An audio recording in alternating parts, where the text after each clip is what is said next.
السلام علیکم پیارے دوستو، آج ہم آپ کو حضرت داؤد علیہ السلام کی قوم کے بارے میں بتائیں گے۔ حضرت داؤد علیہ السلام کی قوم پر اللہ تعالیٰ کا عذاب کیوں آیا اور انہوں نے ایسا کیا گناہ کیا تھا۔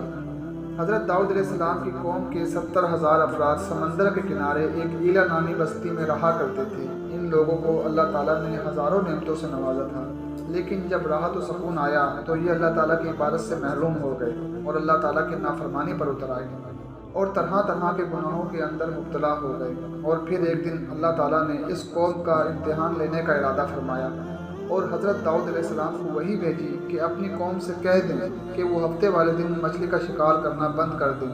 اس طرح اللہ تعالیٰ نے حضرت داؤد علیہ السلام کی قوم پر ہفتے والے دن مچھلی کا شکار حرام فرما دیا۔ حضرت داؤد علیہ السلام نے اپنی قوم کو بتایا کہ اللہ تعالیٰ نے ہفتے والے دن مچھلیوں کا شکار حرام قرار دے دیا ہے۔ یوں اللہ نے ان کا امتحان لینا شروع کر دیا۔ وہ اتوار سے لے کر جمعے تک مچھلیاں پکڑنے لگتے تو مچھلیاں زیادہ مقدار میں ہاتھ نہ آتی، اور ہفتے کے دن سمندر کو دیکھتے تو ان کو بڑی بڑی مچھلیاں نظر آنے لگتی۔ یہ نہیں جانتے تھے کہ اللہ تعالیٰ کی طرف سے یہ ایک بہت بڑی آزمائش ہے۔ پیارے دوستو، شیطان نے ان کے اس لالچ کا فائدہ اٹھا کر ان کو اکسانا شروع کر دیا، اور انہوں نے سوچ لیا کہ ہفتے کو وہ دریا میں جال لگا دیا کریں گے اور اتوار کو پکڑ لیا کریں گے۔ اسی طرح کچھ لوگوں نے جال لگا لیے اور کچھ لوگوں نے چھوٹے چھوٹے حوض گھر تک بنا لیے اور نالیوں کے ذریعے اس حوض کا دریا تک راستہ بنا دیا، جس کے ذریعے مچھلیاں وافر مقدار میں ان حوضوں میں داخل ہو جاتی۔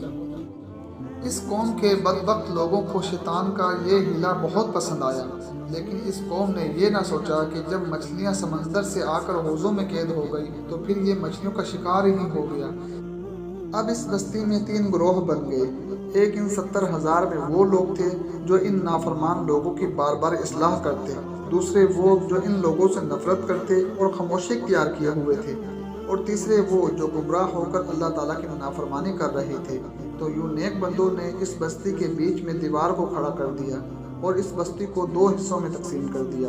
ایک طرف وہ لوگ تھے جن کو اللہ کا ڈر تھا، اور دوسری طرف وہ 12,000 نافرمان لوگ تھے جو اللہ کے ڈر سے بے خوف ہو چکے تھے اور گناہ کرتے جا رہے تھے۔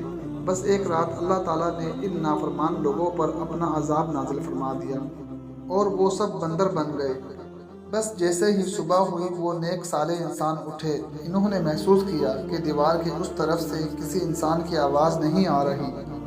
جیسے ہی دیوار کے اس طرف چڑھ کر دیکھا گیا تو وہ لوگ سارے کے سارے بندر کی شکل میں تبدیل ہو چکے تھے اور بندروں کی حرکت کو انجام دے رہے تھے۔ وہ جو صالح لوگ دیوار سے ان بندروں کو دیکھنے لگے، ان صالح لوگوں میں سے جو ان کے رشتہ دار تھے، انہوں نے ان بندروں کے کپڑوں سے اپنے اپنے رشتہ داروں کو بچھانا اور چیخ کے رونے لگے، اللہ تعالیٰ سے معافی مانگنے لگے۔ لیکن اللہ کا عذاب جب آتا ہے تو وہ ہو کے رہتا ہے۔ 12,000 لوگ جو بندر بن چکے تھے کچھ بھی کھا پی نہیں سک رہے تھے۔ یوں 3 دن بعد وہ اس عذاب میں آ کر ہلاک ہو گئے۔ بے شک اللہ ان بندوں کو پسند نہیں کرتا جو اللہ کی نافرمانی کرتے ہیں۔ اے اللہ، ہم سب کو اپنے حفظ و امان میں رکھ اور ہم پر رحم فرما۔ آمین۔